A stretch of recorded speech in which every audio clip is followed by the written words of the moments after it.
Last week, I changed one thing in my app, and I'm pretty sure it's going to make me some more money. In fact, I know it's going to make me more money because it already is. I can already see the difference. And yeah, AI helped me do it. So I run this small like test prep app, right? Like, so people sign up, they pay, they study. It's pretty straightforward. And for almost a year, I was using the Stripes hosted checkout. So basically, people would click buy on my site. They create a record in Supabase, but then they get kicked off of my site and they go to Stripe to hopefully complete the payment and then hopefully come back. And it worked, like, kind of, right? Like, the drop off was brutal. There was probably like at least 30, maybe closer to 40% of people that signed up never completed the payment. And here's the embarrassing part, right? Like, so I tried to fix this about a year ago, like when I was first kind of setting it up, right? And I tried implementing Stripe's embedded checkout, like when I was first building this thing, and I just couldn't get it working, right? Like I got frustrated. I said, screw it, right? I was moved on and I'll do the Stripe hosted checkout. And honestly, I just didn't have the mental bandwidth at the time to fight with it. Like I was already working a full-time job and family and all the side stuff, right? Until literally just a couple, like 2 or 3 weeks ago, maybe, I rewrote the entire sign-up flow and payment flow. So the whole checkout process, I updated the UI, the UX, everything. And I went with the Stripes embedded form. So it's the same page. There's no redirect. I just spun up a test server. I broke it. I fixed it. I broke it. I fixed it. And then finally deployed it, right? But all in one night. And yeah, I used AI. And I think a lot of developers feel weird about admitting that, right? Like, does it still count if I use ChatGPT or Claude? If they help, does that still count? Like, is that cheating? Are you less of an engineer? I think people are just like embarrassed or don't want to say the truth, right? Like they don't want to admit that. But I don't think it's embarrassing, right? So when I learned HTML, I learned it out of a book, like an actual book. All right. If I wanted blue text, I had to find the page. Like, how do you change text color, right? I had to go in the glossary and find that page number.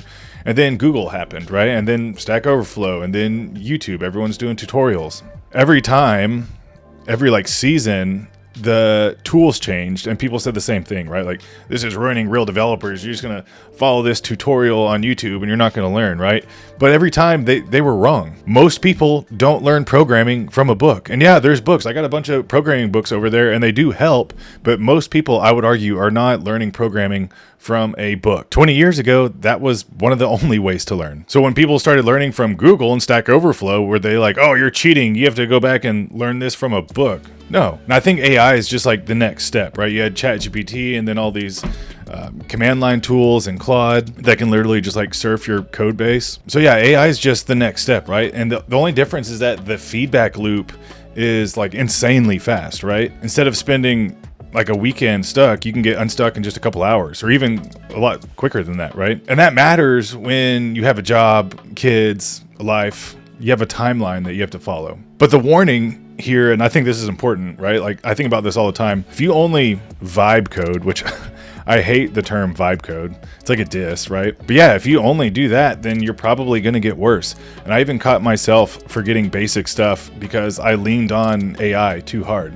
That's real. But pretending AI doesn't exist isn't the answer either, in my opinion. So what's the choice? Like, be pure and ship slower and write everything by hand, or use AI and risk getting lazy? And obviously the answer's somewhere in the middle of all that, right? So after my embedded checkout went live, fewer people dropped off from my site, and I don't have like the final numbers yet. It's only been a few weeks. It's early, but I can already see that the funnel is healthier. That's real money hitting my account. And I also changed like the pricing structure around the same time. I went from like cheaper monthly to like more clear like premium options, kind of lower volume, better margins, that type of thing. It just made more sense. So I think the real question's like, why would I not use AI for stuff like this, right? Like, yeah, I could have gone back and done it without AI eventually, but I didn't need like a moral victory, right? Like, I just needed the thing shipped. Like, I just needed to make more money. I needed to lose less customers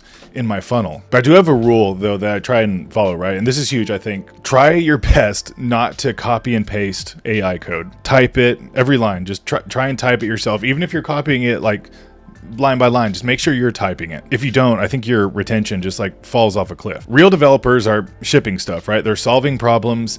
They used the best tools available to them. And right now, AI is just one of those tools. So I would say use it intelligently. Don't worship it. Don't rely on it. But don't pretend that it doesn't exist either. That's not cheating. That's just doing the job. Because if you don't, the person who does use it is just going to smoke you, right? They're just going to leave you in the dust. Do you think my customers care if I rebuilt my sign up flow with AI? No. My bank account cares though, and I care. So use it as a tool. Don't rely on it.